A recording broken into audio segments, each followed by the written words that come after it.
చెప్పేవా చెవిలోన ఒక మాట, పువ్వులతో తుమ్మెద చెప్పే మాట.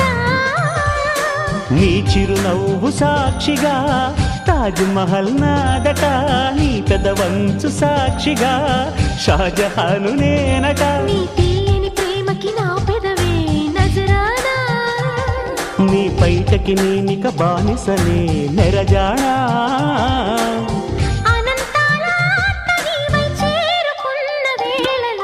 కోకలు కట్టిన కోయిలా కమ్మని కౌగిలియవే.